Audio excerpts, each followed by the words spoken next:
Hello, welcome back. Today we're going to be talking about the domain, codomain, and range, and how to find them. We're going to let f be a function. We have defined already the set of all inputs to f.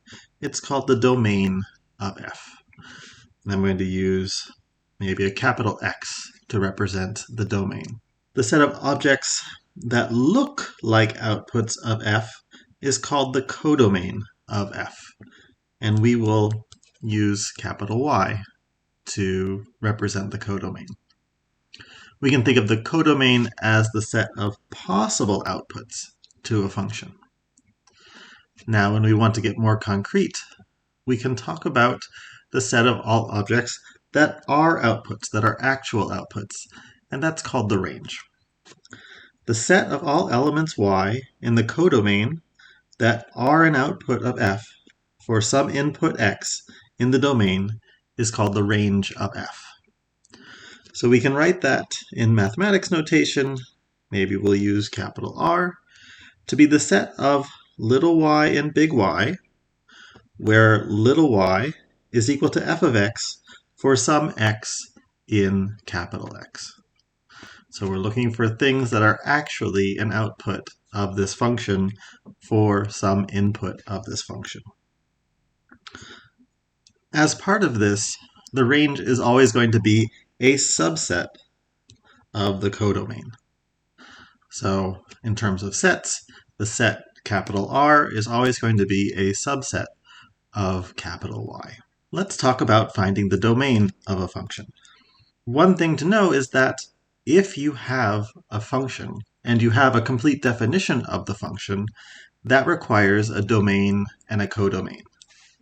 So let's look at this function, f, from 1, 2, 3, 4 to the integers, that takes f of x is equal to x squared.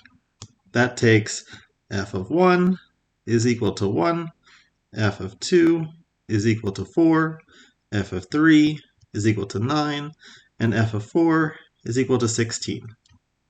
That's it. That's all that that function does. Let's compare that with this function. The function from the set of all real numbers to the set of all real numbers, where f of x is equal to x squared.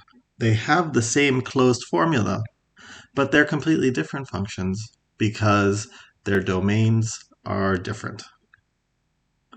On the right-hand side here, the domain is all real numbers, and we'll often draw a parabola to represent this because the domain is all possible real numbers, whereas on the left-hand side, the domain only has 4 elements.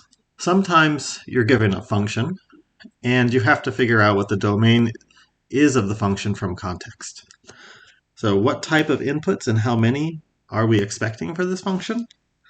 So let's look at this function right here. Take the remainder of the number when divided by 5. Now that's a very imprecise statement. We could think of this as a function where the domain is the set of all integers, and we might also consider this a function where the domain is all real numbers, but that's going to be determined from the context of what you're talking about. Now sometimes a function may have multiple inputs. So here's a new function, take in 2 numbers and divide them.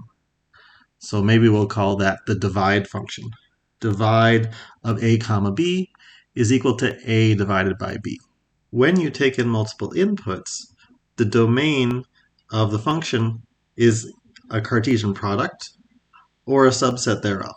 When we're talking about this divide function, we have to think about the set of possible first inputs and possible second inputs and consider them independently. If we are taking in 2 numbers and dividing them, the first number is going to be a real number, and the second number is going to be a real number. And so elements of the domain are elements where the first element is a real number and the second element is a real number, which we can write as the Cartesian product of r cross r. We do need to be careful because not every pair of numbers can be divided.